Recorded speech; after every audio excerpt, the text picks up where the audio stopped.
সবাইকে প্রণাম, নমস্কার। সাপ্তাহিক গীতা পাঠের আসরে সবাইকে স্বাগত জানাচ্ছি।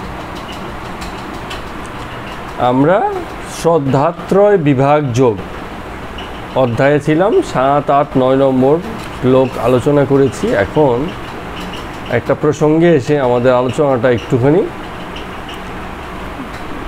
বাস্তবিক দিকে গেছে।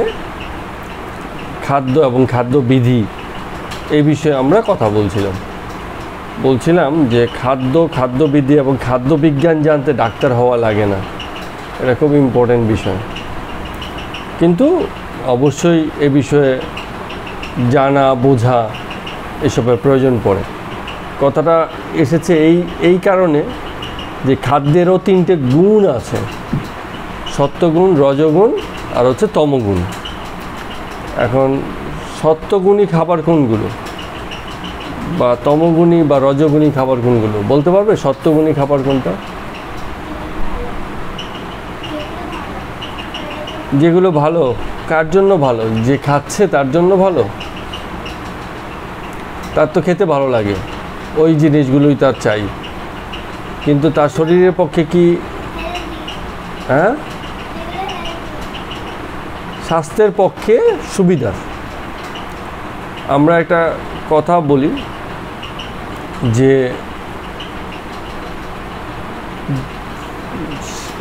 যে কোনো পরিবর্তনই এক প্রকারের বিকৃতি, কিন্তু যেই বিকৃতি প্রকৃতির পক্ষে যায় সেটাই হচ্ছে স্বাভাবিক বিকৃতি বা স্বাস্থ্যগত বিকৃতি বা সুন্দর বিকৃতি।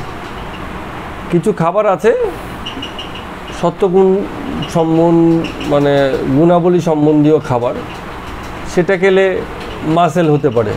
আবার কিছু খাবার আছে যেটা সত্ত্বগুণের খাবার নয়, তা খেলেও মাসেল হতে পারে। মাসেল মানে হচ্ছে মাংসপেশি হলো।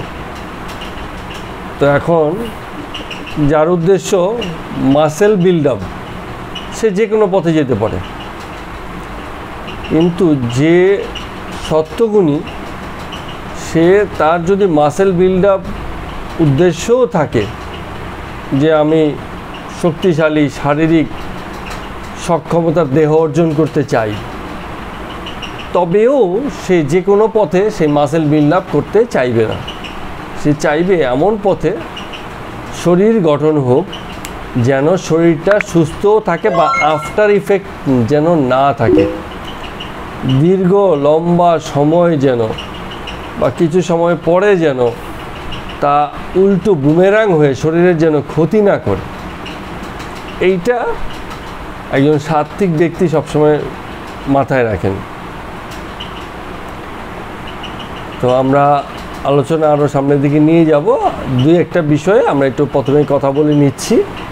এগুলো গীতার অন্তর্গত বিষয় নয়, কিন্তু আমরা এই যে আলোচনা চলছিল তার সঙ্গে এই আলোচনাগুলো প্রাসঙ্গিক বলে আমরা একটু কথা বলে নিচ্ছি। যেমন প্রথমে যে জিনিসটা আমরা বলতে চাইছি সেটা হচ্ছে যে যেসব অ্যালোপ্যাথিক মেডিসিন আছে সেগুলো শরীরে কীরমভাবে কাজ করে, এটা একটুখানি আমরা বোঝার চেষ্টা করি। আমরা এক্সপার্ট নই, কিন্তু তাও বললাম না, খাদ্যবিজ্ঞান চাইলে আমরা চেষ্টা করলে বুঝতে পারি।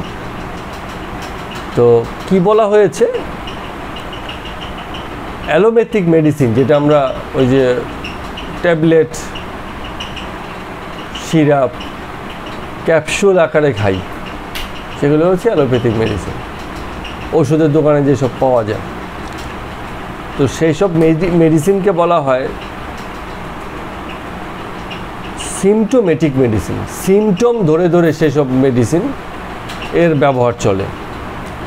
যেমন কারো যদি জ্বর আসে, সে যদি জ্বরের ওষুধ খায়, তো প্রথমত হচ্ছে যে জ্বর মানে হচ্ছে দেহের টেম্পারেচার বৃদ্ধি, ওষুধ খেলে টেম্পারেচারটা কমবে, কিন্তু জ্বরটা যে কারণে এসছে তা নিয়ন্ত্রণ নাও হতে পারে। জ্বরের যে ওষুধ আছে প্যারাসিটামল, সেটা জ্বরটার উচ্চ জ্বরকে, যেটা একটু বেশি জ্বর সেটাকে কম জ্বর করে দেয়, কিন্তু এই জ্বরটা আসার কারণটাকে দূর করে না। ব্যথার ওষুধের ব্যাপারটা তোমরা জানো কি? এটা আরও বেশি মজার। যেমন ধরে নিচ্ছি আমাদের পায়ে কাঁটা ফুটেছে, কী হবে? যেই মাত্র কাঁটাটা ফুটবে এই সিগন্যালটা আমাদের ব্রেনে চলে যাবে। ব্রেন বলবে, এই তুই দেখতো কী হয়েছে পায়ে যেন। তো যখনই দেখবো কাঁটা, বলবো করি বাবা কাঁটা ফুটেছে, আমার তো এখন ব্যথা হবে। কারণ ব্রেন বা শরীর দেখেছে বিভিন্ন সময়ে যখনই কাঁটা ফোটে সেখান থেকে একটা ব্যথা হয়, সে ওই ব্যথাটা অনুভব করতে থাকবে। তাহলে এইটা জানা এবং বোঝা মাত্র তার অনুভবটা এলো, এর আগে পরে ব্রেন টের পায় না। যেমন কেউ হয়তো কোনো একটা কাজে ব্যস্ত, তার হয়তো হাত পা কিছু কেটে গেছে, বা সে হয়তো পথ চলছে বুঝতে পারছো, হেঁটে হেঁটে যাচ্ছে। তো হেঁটে হেঁটে যেতে যেতে নিজের অজান্তেই কী হয়েছে, পা কেটে রক্ত পড়ছে, কিন্তু তার খেয়াল নেই, সে পায়ে চলায় এত ব্যস্ত যে সে ওইটা খেয়াল করছে না, তার ব্যথা অনুভব হবে না। যতক্ষণ পর্যন্ত তার চেতনা, দৈহিক চেতনা সেই জায়গাতে না পৌঁছবে ততক্ষণ পর্যন্ত তার অনুভব আসবে না। কেউ এসে বলে দিল, এই তোমার পা থেকে কেটে রক্ত বেরোচ্ছে, যেই দেখলো তখনই তার ব্যথা যন্ত্রণা এবং ভয়ভীতি শুরু হলো। তাহলে ব্যথার অনুভব যেই স্থানে ব্যথাটা হয়েছে সেখানে থেকে শুরু হলেও এই অনুভবের অনুভূতি আমাদের দেয় মস্তিষ্ক বা ব্রেন। বুঝা গেল? তো যতক্ষণ ব্রেন সজাগ ততক্ষণ পর্যন্ত ব্যথার অনুভব আছে। পা কেটে গেছে, ব্যথাও হচ্ছে, কিন্তু ব্যক্তি যদি ঘুমিয়ে পড়ে তখন কি সে ব্যথা টের পাবে? টের পাবে না। তার মানে কি হলো, যে ব্যক্তি যখন অচেতন হয়ে গেল তখন তার ব্যথা অনুভবটাও নেই। যতক্ষণ সচেতন, যতক্ষণ ওই বিষয়ে তার জ্ঞান আছে ততক্ষণ তার ব্যথাবোধ আছে। এখন যখন আমরা অ্যালোপ্যাথিক মেডিসিন ব্যথার ওষুধ হিসাবে গ্রহণ করি, ও কি করে মানুষের এই ব্রেনের অনুভবের ক্ষমতাটা সেই মুহূর্তের জন্য বন্ধ করে দেয়। তখন সে টের পায় না যে তার ব্যথা হচ্ছে, আর সে মনে মনে ভাবে কি, যে এই তো ওষুধ খেয়েছি, আমার ব্যথাটা সেরে গেছে। ব্যথা সারেনি, ব্যথা যেই কারণে হয়েছে সেটা সারেনি, কিন্তু সেই অনুভবটা কিছু সময়ের জন্য থেতো বা বোতা হয়ে গেছে, কিছু সময়ের জন্য সেই অনুভবটা সে টের পাচ্ছে না। অর্থাৎ এক প্রকারের মানুষকে বা মানুষের মেধাকে, বুদ্ধিকে বোকা বানানো হচ্ছে। এইভাবে আমাদের অ্যালোপ্যাথি মেডিসিন কাজ করে। অ্যালোপ্যাথির মেডিসিন মোস্টলি হচ্ছে কেমিক্যাল, বিভিন্ন রকম রাসায়নিক পদার্থ, যেগুলো শরীরে গিয়ে এরকম পরিবর্তনজনিত কাজগুলো করে। তো আমাদের শরীরের একটা কার্যক্ষমতা আছে, কর্মবিধি আছে, সে একটা নিয়মে কাজ করে। তো বিভিন্ন রকম অ্যালোপ্যাথিক মেডিসিন তাকে বিভিন্নভাবে বোকা বানিয়ে তার যে সিস্টেমটা আছে সিস্টেমটাকে ঘুরিয়ে দেয়, ফলে রোগী কিছু সময়ের জন্য রিলিফ পায়, বা কখনো কখনো একটা লম্বা সময়ের জন্য রিলিফ আসতে পারে। কিন্তু মূল সমস্যা যদি দূর না করা হয় তাহলে সেই সমস্যা আবার ফিরে আসতে পারে। এই জন্য অ্যালোপ্যাথিক মেডিসিন খেয়ে আমরা কিছু সময়ের জন্য সুস্থ হই। গ্যাসের ওষুধ খেলে কী হয়, কিছুদিন কি থাকে, গ্যাস আর হয় না। যে খাওয়া বন্ধ করে দিচ্ছি আবার গ্যাস পুনরায় ফিরে আসে। তার মানে কি হচ্ছে, ওষুধের দ্বারা কিছু সময়ের জন্য সেই বিষয়টা নিয়ন্ত্রিত ছিল, যে ওষুধ খাওয়া বন্ধ সেই বিষয়টা আবার ফিরে আসে। এই জন্য বলা হয় অ্যালোপ্যাথিক মেডিসিন দিয়ে কখনো রোগ সারে না। রোগের যে মূল কারণ সেটাকে কখনো সারানো যায় না, ওটা কিছু সময়ের জন্য মানে তার থেকে মুক্তি মেলে। তো অনেক রকম চিকিৎসা ব্যবস্থা আছে, তার মধ্যে অ্যালোপ্যাথিক মেডিসিনও একটা, ক্ষেত্র বিশেষে তারও প্রয়োজন আছে। বিশেষ করে শল্য চিকিৎসায়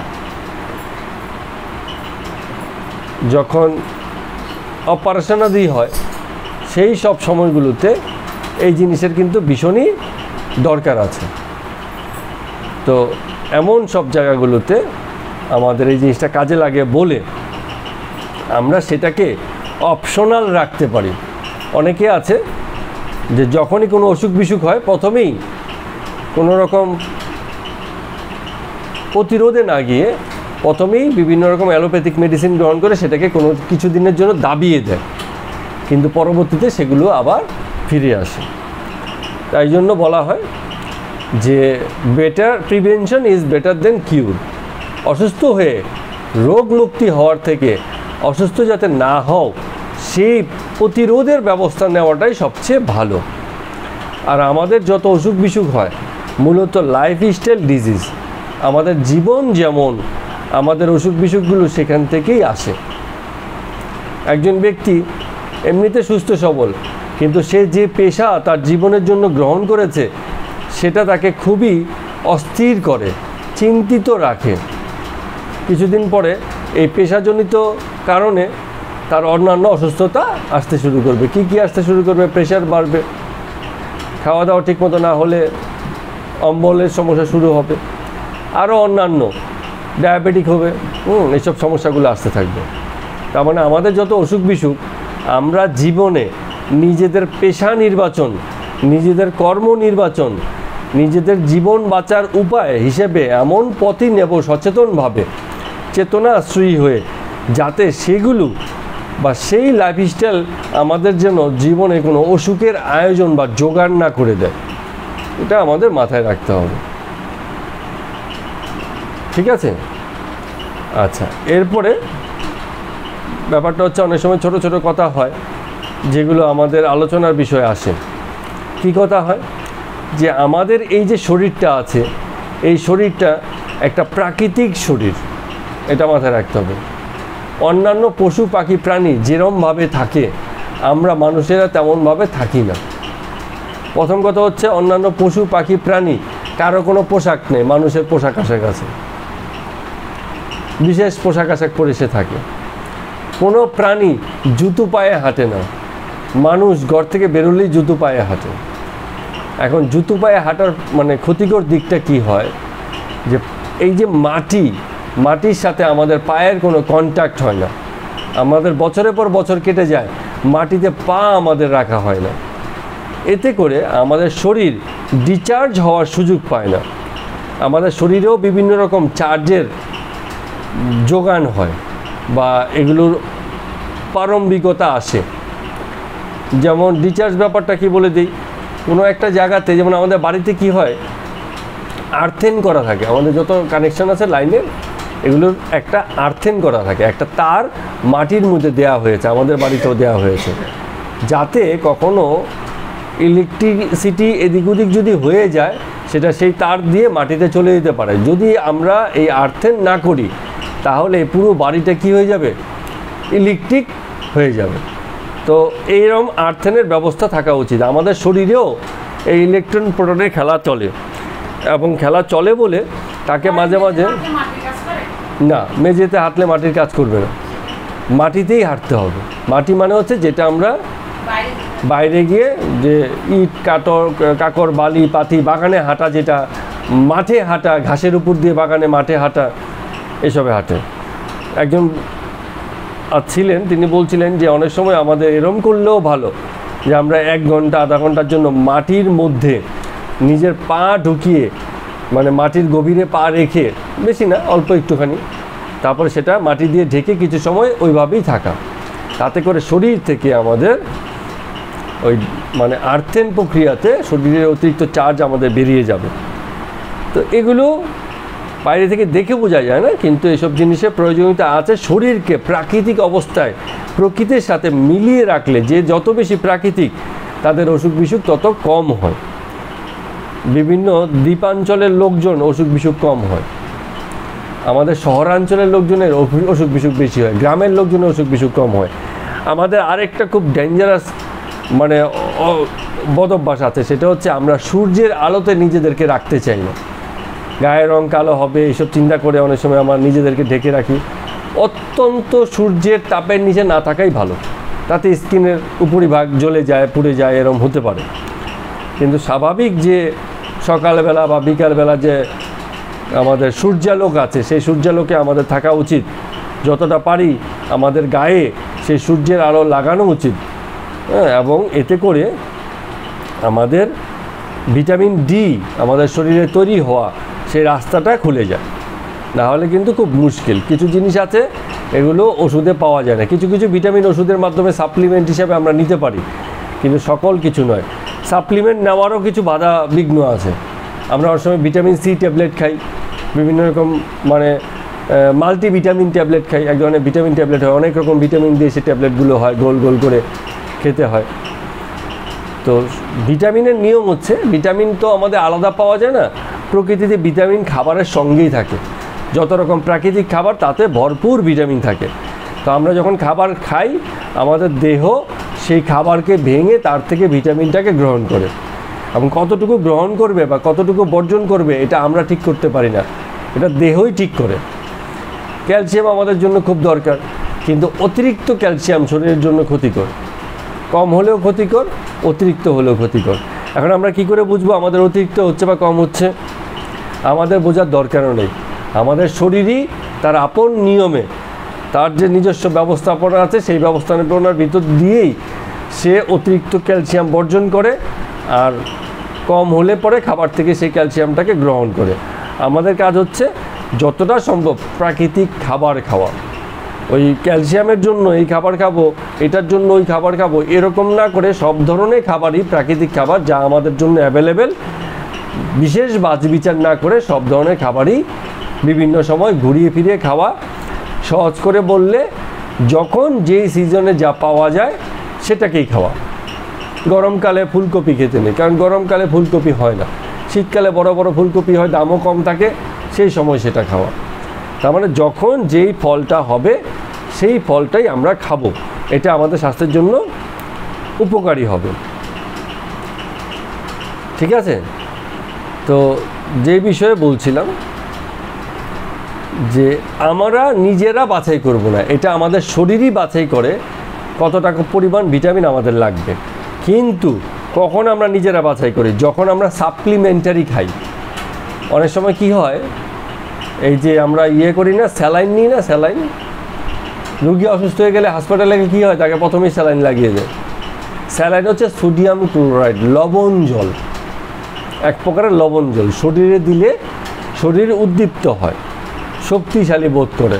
লবণের প্রয়োজন আছে আমাদের, কিন্তু এই স্যালাইনে যে পরিমাণ লবণ থাকে অত পরিমাণ লবণ আমাদের শরীরের জন্য প্রয়োজন নয়, বিশেষ করে স্যালাইন আকারে নেওয়া প্রয়োজন নয়। আমরা যেসব খাবার খাই সেসব খাবারের মাধ্যমে যেটুকুনো লবণের খনিজ উপাদান আমাদের শরীরে যায় তাই আমাদের জন্য উপযোগী।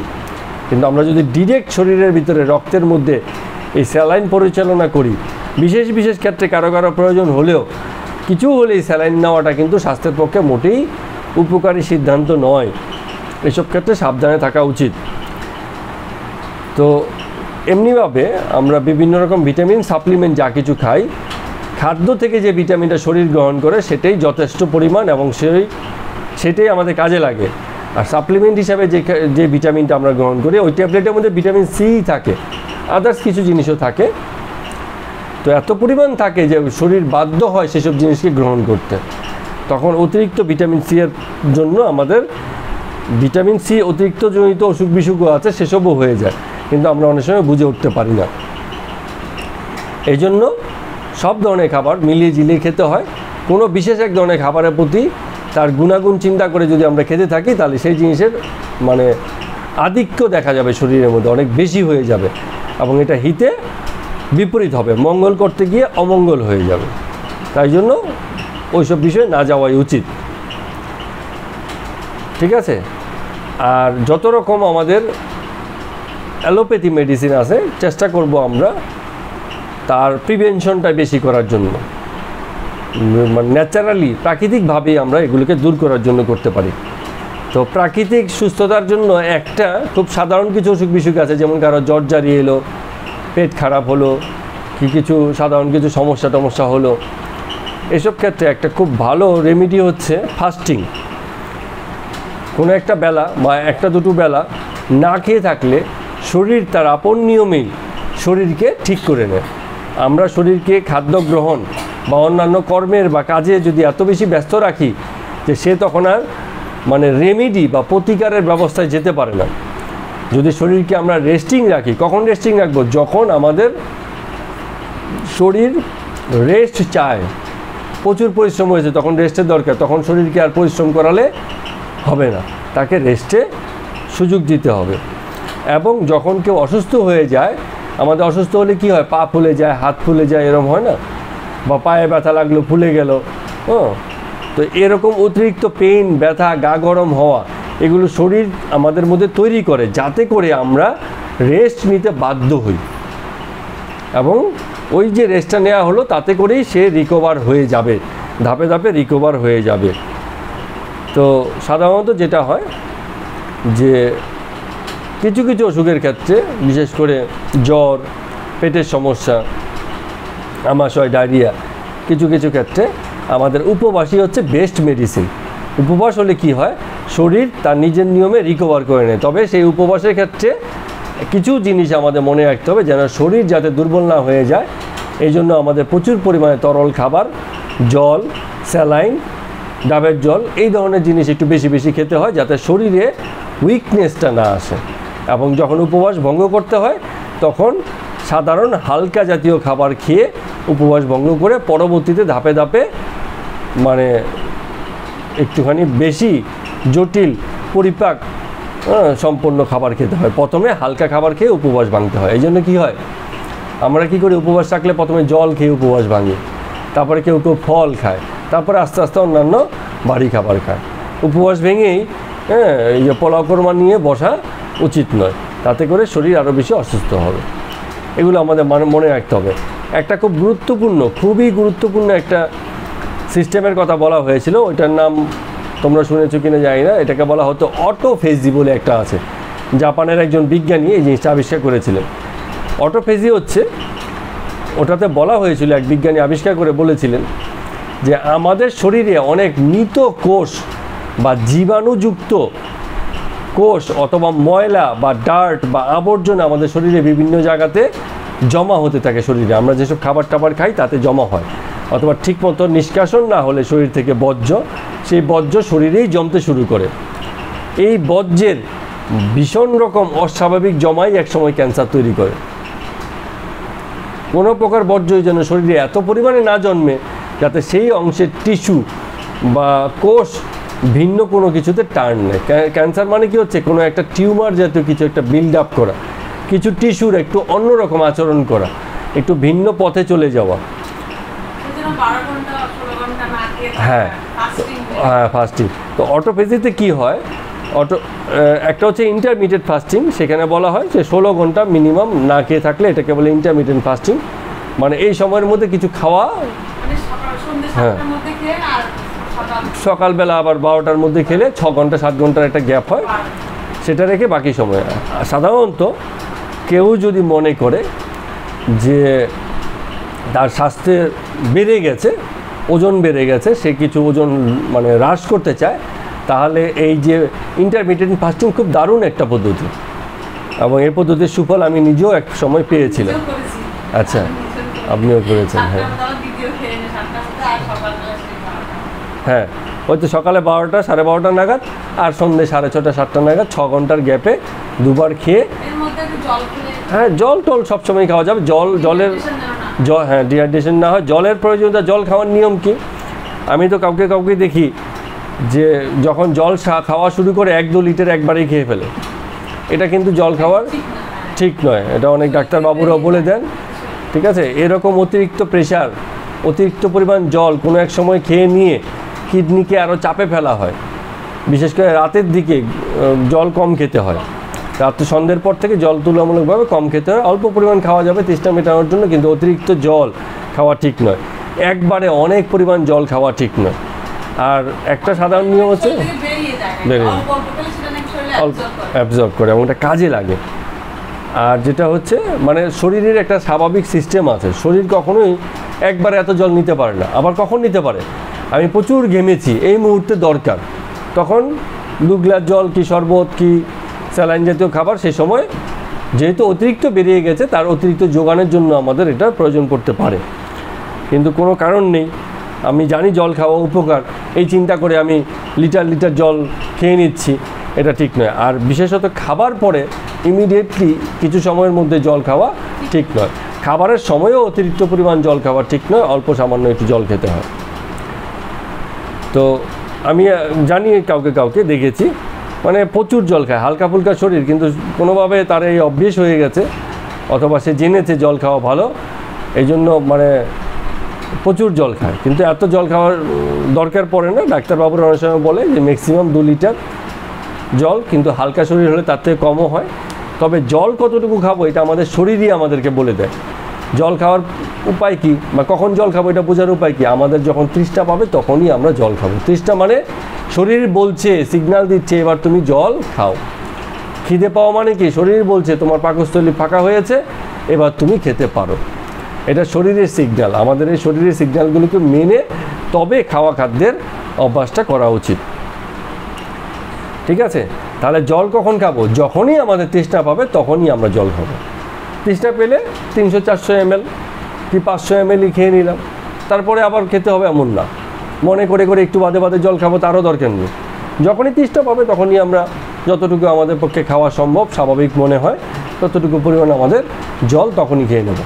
এরকম সারাদিনে 3 বার 4 বার 5 বার তৃষ্ণা পাবে আমরা না, এরকম কোনো ব্যাপার নেই, সকালে 2 গ্লাস খেতে হবে। সাধারণত একটা পূর্ণবয়স্ক মানুষ একবারে 300-400 ml বা 1 গ্লাস জল সে এমনিতেই খেতে পারে। 1 গ্লাস জল মানে 300-400 ml জল সে একবারে এমনিতেই খায়। তার নিচে হলে তার একটু মানে কম হয়, মনে হলে যেন তৃষ্ণাটা মেটেনি এরকম। ঠিক আছে, আর জল খাওয়ার নিয়ম হচ্ছে ধীরে ধীরে জল খেতে হয়। হ্যাঁ, ঘটঘট ঘটঘট করে জল খেতে নেই, অল্প অল্প করে ধীরে ধীরে বসে সময় নিয়ে তবে জল পান করা উচিত। এগুলো হচ্ছে খাবারের মতো জল থাকে। কেউ ফল খেলে সঙ্গে সঙ্গে জল খাওয়ার খুব একটা প্রয়োজন পড়ে না। ফলে প্রচুর ফাইবার থাকে, ওই যে ফলের যে জলজ উপাদান সেটাই সেই ফাইবারটা আমাদের শরীরের মধ্যে কাজ করতে সুবিধা দেয়।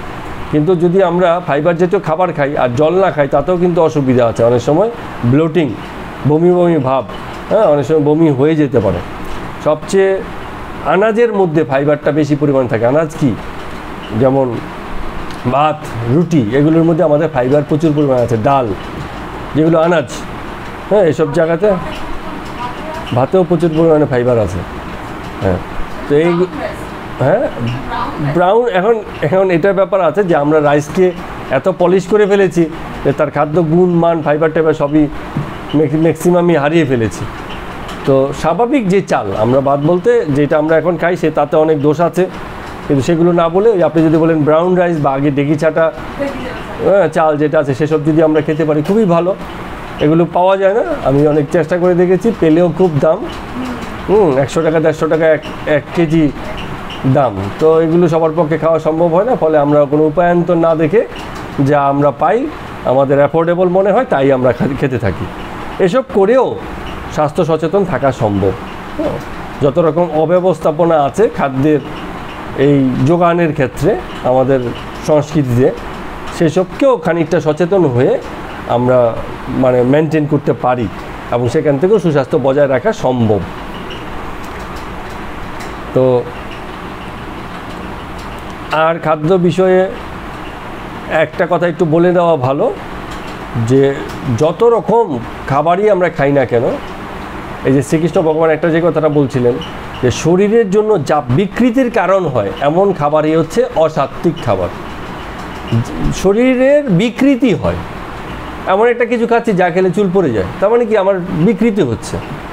এমন একটা খাবার খাচ্ছি যেটা হলে আমাদের ইসে হয় না, কি বলে, স্কিনের সমস্যা শুরু হয়, পিম্পল বেরোতে থাকে খাওয়া খাদ্য থেকে বেশি।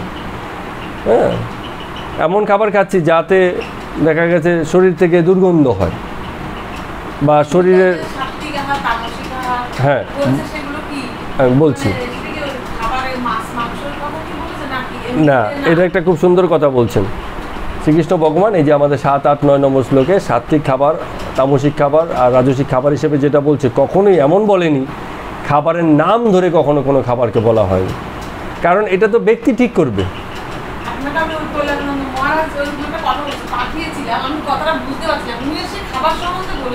আচ্ছা,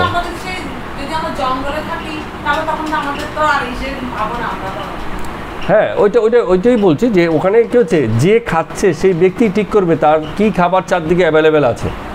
কিন্তু শ্রীকৃষ্ণ ভগবান যেটা বলছেন, যে খাবার শরীরে বিকৃতি ঘটায়, রোগগ্রস্ত করে শরীরকে, শরীরে আমাদের ক্ষুধামন্দা তৈরি করে, মানে একবার খেলে পরে আর খাওয়ার ইচ্ছা জাগে না।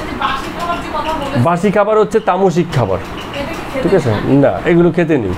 আমি আরেকবার একটু স্মরণ করে দিচ্ছি কি বলছে।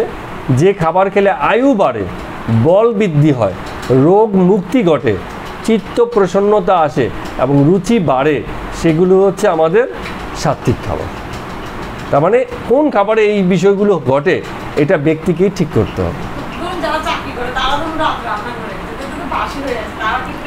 খাবে না, যদি মনে করে সে নিয়মে থাকবে তাহলে সে খাবে না। আর আমাদের মতো যারা একটু মনে করি যে না আমাদের একটু অ্যাকচুয়ালি কি হচ্ছে, এগুলো অজুহাত। আমরা চাকরিকে বা কাজকে বা কর্মকে এমন জায়গাতে নিয়ে এসেছি যে আমাদের জীবনের সব কিছু আমরা স্যাক্রিফাইস করতে পারি অর্থ আয়ের ব্যবস্থাপনাটাকে ঠিক রাখতে, যে কারণে অন্যান্য যত রকম যন্ত্রণা, শরীরে অসুখ বিসুখ থেকে শুরু করে মানুষের সাথে মানুষের সম্পর্ক, সামাজিক ব্যাধি বা যা কিছু এখন চারপাশে সমাজে হচ্ছে, সব কিছুই এই মানসিক জায়গা থেকেই আমাদের তৈরি হয়েছে। কারণ আমরা অর্থ আয়ের জন্য যে কোনো কিছুর সঙ্গে, নীতির সঙ্গে, চেতনার সঙ্গে আপোষ করে ফেলেছি। হ্যাঁ, তো খাবার ক্ষেত্রে এরকম বরাবর আপোষ হয়েছে। খাদ্যের একটা মানে অনেকে আছে না নিয়ম করে টাইম ধরে ধরে খাওয়া, টাইম ধরে খেতে এমন নয়, কথাটা ছিল এরকম যে যখন খিদে পাওয়া যায় তখন খাবে। তাও একটা সময়ের ব্যবস্থাপনা কি, আমার শরীর চক্রকে আমি এত সুন্দর বুঝেছি যে আমি জানি মোটামুটি এই সময়টাতেই আমার খেতে হয়। 9টার জায়গায় 9:30 হতে পারে সকালের খাবার, দুপুরে খাবার 1টা থেকে 1:30টার মধ্যে হতে পারে, সন্ধ্যের খাবার 7টা থেকে। ওই মা লক্ষ্মীর গল্প বললে ও আরেক জিনিস এসে যাবে। আমরা গীতা যখন পড়ছি তখন মা লক্ষ্মীর কথা আর আসে না, ঠিক আছে? আমি এমনভাবেই আমরা সেই ব্যবস্থাপনা করব যাতে অতিরিক্ত না থাকে। একটু শর্ট খেলে কি হবে, একটু কম খেলে কি হবে, কোনো অসুবিধা নেই, ঠিক আছে? এমনভাবে করব না যেন এই অতিরিক্ত আয়োজনটা থাকে। অথবা আমরা তো এখন তো লোক পাওয়া যায় না, আগে এরকম পাওয়া যেত। কোনো উপকার হয় না। এই যত রকম এইসব গল্প আছে, যেমন শুটকি মাছ খেলে, শুটকি মাছে একথা সত্যি যে শুটকি মাছে আমিষের পরিমাণ মানে ঘনীভূত হয়ে যায়, ঘনীভূত আমিষ হয় শুটকি মাছ, প্রোটিনটা বেড়ে যায়, কিন্তু তার ক্ষতিকর দিকও আছে। তো আমরা শুধু প্রোটিন দেখছি কিন্তু তার ক্ষতিকর দিক দেখছি না। যেমন দুধ খেলে ক্যালসিয়াম হয়, আমাদের হাতের যে নখ আছে দুধের থেকেও বেশি ক্যালসিয়াম হাতের নখে আছে। তো আমরা ব্লেন্ডার মেশিনে নখ ব্লেন্ড করে খেয়ে নিলে তো হয়ে যাবে না? হ্যাঁ, শরীর দুধে যত ক্যালসিয়াম তার, হ্যাঁ তিলে বেশি ক্যালসিয়াম। এগুলো এখন লোকে জানছে বুঝছে, ফলে এগুলোর ব্যবহার বাড়ছে। যে ওই একটা বলে দিয়েছে দুধে ক্যালসিয়াম আছে এই জন্য দুধ খাও, হ্যাঁ ওই সব জিনিস থেকে মানুষ বেরিয়েছে যে না এরমভাবে আমাদের দরকার নেই। এখন এই সচেতনতা, হ্যাঁ বাচ্চা মানে যে কোনো দুধের একটা জিনিস আছে ওটাও বলে দিচ্ছি। দুধ পথ্য হিসেবে খুব ভালো। একজন কেউ অসুস্থ, শরীর দুর্বল, তাকে কিছু সময়ের জন্য দুধ খাইয়ে তাকে সতেজ তাগড়া করা যেতে পারে ফর দ্য টাইম বিং, মানে এটা পথ্য। কিন্তু কেউ আছে রেগুলার, হ্যাঁ ওটা কিন্তু মানে ওষুধ যেমন রেগুলার খাওয়া যায় না, তেমন পথ্য রেগুলার খেতে নেই।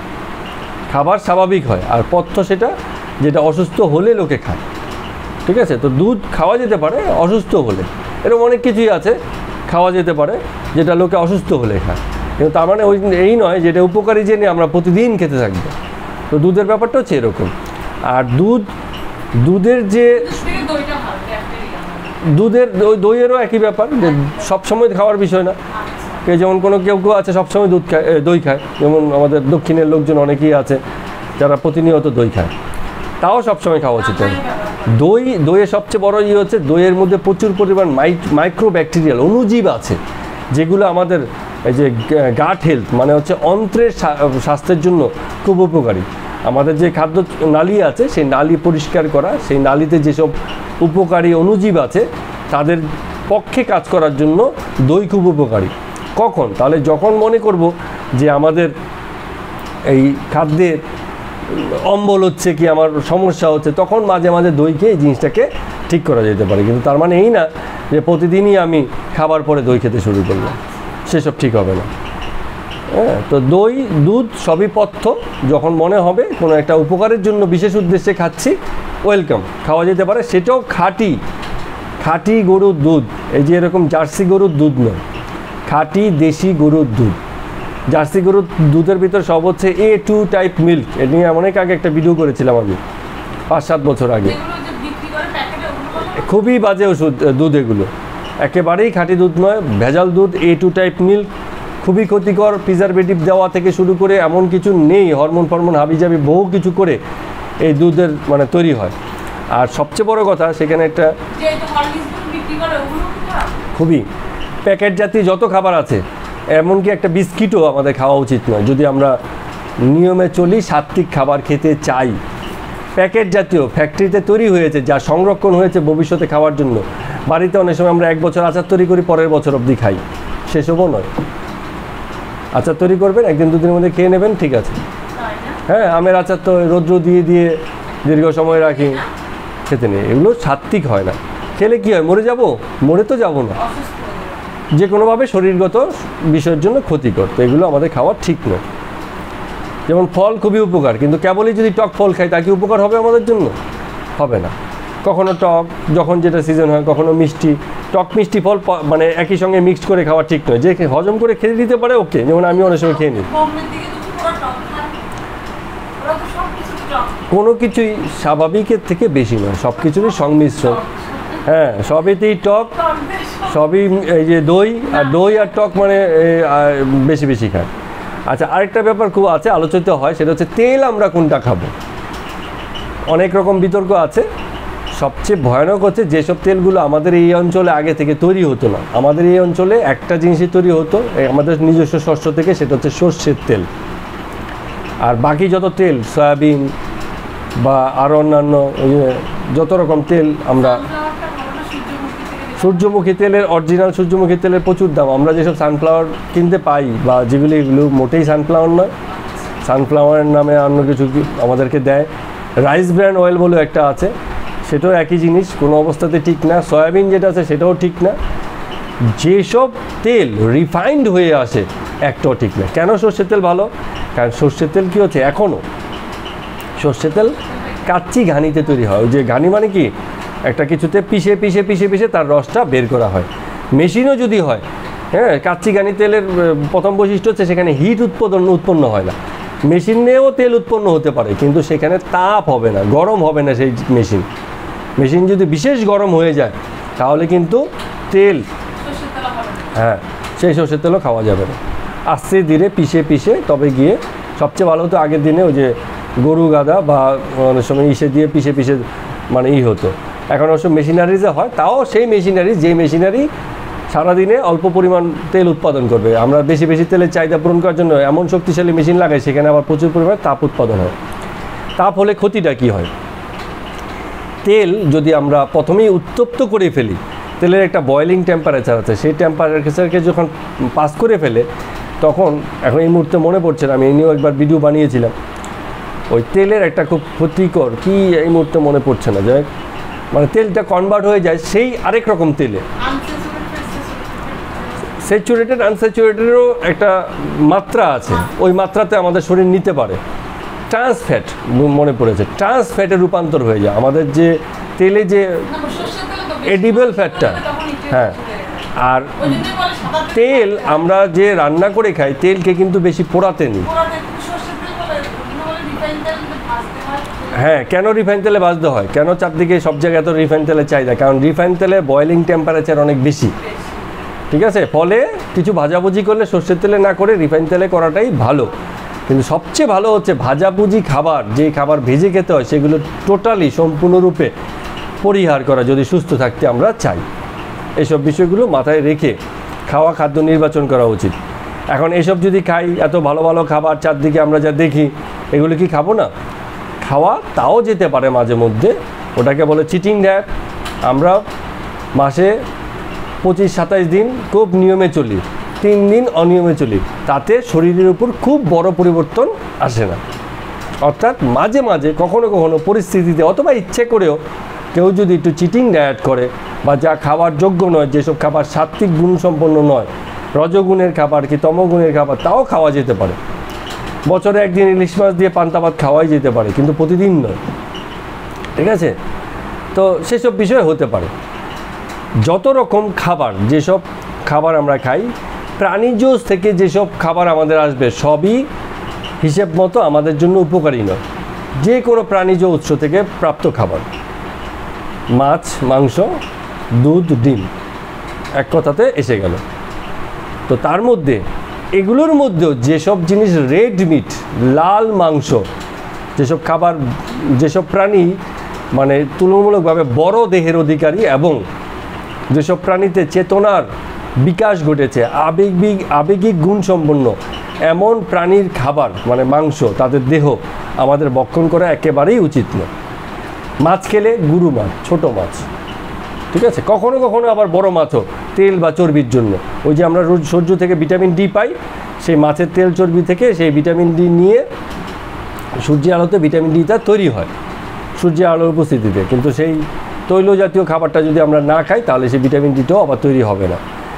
ডাল, নিয়ম হচ্ছে আমরা যে ডাল খাই না, এক রকমের ডাল না খেয়ে সব রকমের ডাল মিলিয়ে রান্না করা উচিত। আমরা আগে করতাম পঞ্চরত্ন ডাল, 5 রকমের ডাল মিলিয়ে রান্না করা। ডালের মধ্যে এক এক রকমের ডালে এক এক রকম আমিষ পাওয়া যায়, পূর্ণাঙ্গ আমিষ কোনো ডালেই নেই। সব রকম ডাল মিলিয়ে খেলে কি হয়, বিভিন্ন রকম আমিষের কম্বিনেশন আমাদের শরীরে ঢোকে, এটা আমাদের জন্য উপকারী হয়। আলাদা আলাদা আমিষের ভাগ আছে 21টা না 19টা যেন ভাগ, 21 রকম বা 19 রকম আমিষ আছে। আমিষ জাতীয় খাবারের প্রোটিন, আমিষ আর প্রোটিন একই। অ্যামিনো অ্যাসিড, ওটাকে আসলে আমিষও বলা যাবে না। আমিষটাকে যদি আমরা ভাঙি তাহলে অ্যামিনো অ্যাসিডে রূপান্তরিত হয়। সেই অ্যামিনো অ্যাসিডটা 19 বা 21 রকমের হবে, ওরা ভালো বলতে পারবে। এত রকমের অ্যামিনো অ্যাসিড আছে এবং প্রত্যেকটারই শরীরে আলাদা আলাদা কাজ আছে। তো এই জন্য বিভিন্ন রকম যদি আমরা খাই তাহলে সেটা পাবো। আবার প্রাণীজ আমিষের মধ্যে যে আমিষটা পাই সেখানে মোটামুটি ভরপুর সব রকমের অ্যামিনো অ্যাসিড পাওয়া যায়, কিন্তু তার আবার অন্যরকম ক্ষতিকর দিক আছে। এই জন্য প্রাণীজ উৎস থেকে যে আমিষ পাই সেটাকে বাদ দিয়ে আমরা উদ্ভিজ্জ উৎস থেকে যে আমিষ পাই সেটা আমাদের জন্য খুব উপকারী। বিভিন্ন রকম মিলিয়ে রান্না করতে হবে। এইসব ব্যাপারে চেতনা, পড়াশোনা, জানা, আগ্রহ এবং শোনা অন্যদের কথা, বিশেষ করে ন্যাচারোপ্যাথি সিস্টেমে যারা বলেন আছেন বা এই আদর্শে যারা আমাদেরকে শেখান, এমন ডাক্তারবাবুদের কাছ থেকেও আমরা শিখতে পারি এবং শিখে আমাদের জীবনে সেসব বিষয়গুলো মানে আনতে পারি। প্রচুর ফল, প্রচুর কাঁচা সবজি, স্যালাড টাইপের জিনিস যা কিছু আছে সব ন্যাচারাল খাওয়া উচিত। ঠিক আছে, তেলও ক্ষতিকর নয় যদি আমরা মানে অল্প পরিমাণে কাঁচা তেল খাই। কাঁচা মানে হচ্ছে অল্প, অর্থাৎ যেটা ফ্রাই করা হয়নি। হ্যাঁ, মুড়ি দিয়ে মেখে খেলাম, কি রান্নার পরে একটু তেল ছিটিয়ে দিলাম, অনেক সময় ঘি ছিটিয়ে দেয় না, ঘিও এইভাবে খাওয়া যেতে পারে। কখনো কখনো যদি মনে হয় যে একটু ঘি ছিটিয়ে দিলাম অল্প, আবার কেউ তো আবার ঘি রান্না করে, সেসব যেন না হয়। দই দিয়ে রান্না যেন না হয়, দইয়ের একটা আলাদা গুণ আছে, রান্না হলে সেটা বিষ হয়ে যাবে। দুধ দিয়ে অনেকে রান্না করে কিছু আইটেম, সেসবও হওয়া উচিত না, এগুলো ক্ষতিকর। চেষ্টা করতে হবে এইসব বিষয়গুলো মেনে আমাদের চলা। এবং এই সবশেষে একটা কথা একটু বলতে চাই, আজকে এই আলোচনা এখানে হয়তো আমরা রাখবো। শ্রীকৃষ্ণ ভগবান দেখুন কত সুন্দর বলেছেন। একটা জায়গাতে এই যে প্রথমে যে সাত্ত্বিক আহারের যে উদাহরণটা দিলাম, সেখানে গিয়ে একটা জায়গাতে বলছেন যে সাত্ত্বিক আহার সেই আহার যেটা সাত্ত্বিক ব্যক্তি গ্রহণ করেন। এখানে এই কথাটার মধ্যে একটু খুব সুন্দর একটা পার্থক্য আছে। আহার কখনো সাত্ত্বিক হয় না, ব্যক্তি যদি সাত্ত্বিক হয় তবে তার আহার সাত্ত্বিক হয়ে যায়। একটা তম আহার একজন সাত্ত্বিক ব্যক্তি গ্রহণ করেও সেটাকে সুন্দর কাজে লাগাতে পারে। আবার সত্যগুণের আহার তমগুণী ব্যক্তি গ্রহণ করেও জীবনে কোনো কাজে লাগাতে পারে না। আহার ইটসেলফ, এর ভিতরে সত্য রজতমের কোনো ব্যাপার নেই। ওই খাবারটাকে কে কীভাবে তার শরীরের জন্য উপযোগী করে ব্যবহার করলো তাতেই সেই খাবার সাত্ত্বিক। এবং ঠিক আছে, হ্যাঁ, কি বলেছে আমি একটুখানি বলে দিচ্ছি। বলা হলো এই যে কথাটা বলা হচ্ছে, আবার বলছি, শ্লোকে যেটা বলছে সাত্ত্বিক, রাজসিক, তামসিক, না এটা না, হ্যাঁ, এই যে বললো না একটু আগে, যাহা আয়ু, উৎসাহ, বল, আরোগ্য, চিত্ত প্রসন্নতা, রুচি বর্ধন করে, হ্যাঁ, এমন সরস, রসযুক্ত, স্নেহযুক্ত, সার্বাণ ও প্রীতিকর এইরূপ আহার সাত্ত্বিক ব্যক্তিগণের প্রিয়। তা এই যে আহার, কেউ চাইলেও সত্য আহার গ্রহণ করতে পারে না। সাত্ত্বিক ব্যক্তি না হলে সত্য আহার কোনোদিনই তার পক্ষে গ্রহণ করা সম্ভব না। যে ব্যক্তি রজগুণী সে কখনো সাত্ত্বিক আহার খেতে পারবে না, সে ওখান থেকে বেরিয়ে আসবে, কিছুদিন খাবে আবার বেরিয়ে যাবে। অথবা সে জানবেই না কোন খাবারটা সত্যগুণী খাবার, কোনটা মানে আমাদের তমগুণী খাবার। আমরা কি মনে করি নিরামিষ খাওয়াই বুঝি, হ্যাঁ আমরা মনে করি নিরামিষ খেলেই বুঝি সব মানে সত্য আহার হয়ে গেল। নিরামিষ খেলেই সত্য আহার হয় না। এই যে আমাদের মারোয়ারি ভদ্রলোকদের দেখি, ভদ্রমহিলাদের দেখি, সারা জীবন নিরামিষ খেয়ে যায়, কি তাদের শরীর, কারো কারো এরম বিশাল পেট, বপু, মানে শরীর নিয়ে তাদের চলা এবং টেকাই মানে খুব মুশকিল। খায় তো নিরামিষ, কিন্তু শরীর তো এরম বানিয়ে ফেলছে। কত নিরামিষ সাধু আছে বা প্রভু ভক্তরাও আছে, নিরামিষ খেয়ে বছরের পর বছর হার্টের অসুখ, এই অসুখ, হাবি যাবে অনেক কিছু বানিয়ে বসে আছে, সারা জীবন সেসব নিয়ে লড়াই করছে। তাদের নিজে সত্যগুণের যে কনসেপ্ট সেটা নিজের জীবনে প্রতিষ্ঠিত হয়নি বলে তাদের যে আহার বাছাই, সে বাছাইয়ের ক্ষেত্রে তাদের ভুল হয়ে যায় এবং সেসব জিনিসকে তারা মানে শুধু নিরামিষ জ্ঞানেই খেয়ে নেয়। ঠিক আছে, সেসব খাওয়া ঠিক নয়। যেমন দুধ তো আমাদের ধর্মে খুব ভালো বলা হয়েছে, দুধকে বলছে শ্রীকৃষ্ণ ভগবানের প্রিয় ছিল, চুরি করে মাখন খেতেন।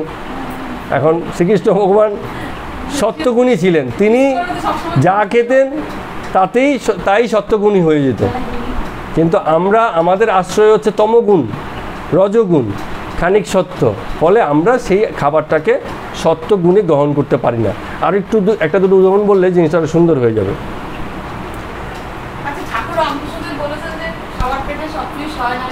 হ্যাঁ ঠিকই বলেছেন, এটা আপনিও দেখতে পাবেন। একই জিনিস আপনার কাছে খুব ভালো লাগছে, আরেকজনের কাছে ভালো লাগে না, আমি শুধু খেয়ে সহজম করতে পারি না।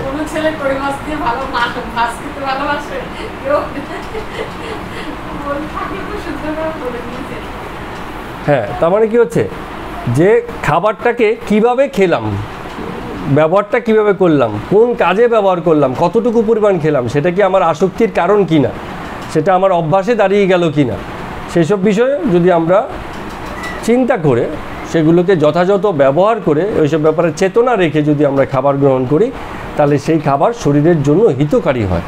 এবং সেই খাবার, যেই খাবার শরীরের জন্য হিতকারী, এই জন্য শ্রীকৃষ্ণ কোনো খাবারের নাম বলেননি।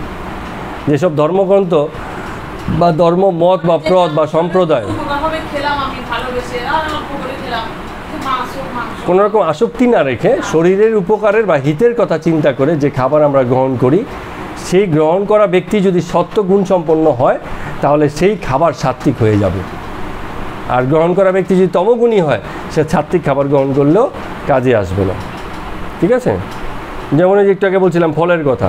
এখন কারো কারো টক ফল খুব পছন্দ, তো সে এত টক ফল খায় ওটা তার জন্য ক্ষতিকর হয়ে যাবে। তো যে খাচ্ছে তার স্বভাব চরিত্র, তার স্থিতি কেরম আছে, সে সত্যগুণে দাঁড়িয়ে আছে না তমগুণে আছে, সে কি আসক্তিতে আছে, সে কোনো প্রিয়তা বা পছন্দে কি মানে ভীষণ রকম আসক্ত হয়ে আছে, তবে তার খাবার কিন্তু সত্যগুণে আসবে না। তাহলে ব্যক্তি ফাইনালি ঠিক করবে যে আমার জন্য কোন খাবার দরকার। আর ব্যক্তিকে এই পছন্দ বা এই সিদ্ধান্ত নিতে সাহায্য করবে কে? তার চেতনা, তার জ্ঞান। যার চেতনা হয়েছে, যার জ্ঞান হয়েছে, সে সব সময় সত্যগুণে বা সত্য আহারেই থাকবে, নিজেও সত্যগুণে থাকবে, তার আহারও হবে সত্যগুণেরই আহার। সে অন্য কেউ অফার করলেও সেই জিনিস খাবে না, বা খেলেও সেই ঠিক করবে যে কতটুকু খাবে বা আদৌ খাবে কি না, বা একদিন খেলে হয়তো খাবে বা হয়তো আরও অনেক দিনেও খেতে পারবে, সেই ব্যক্তিই ঠিক করে দেবে সেটা। তো আমাদের আলোচনা এই পর্যন্তই ছিল। সবাইকে প্রণাম।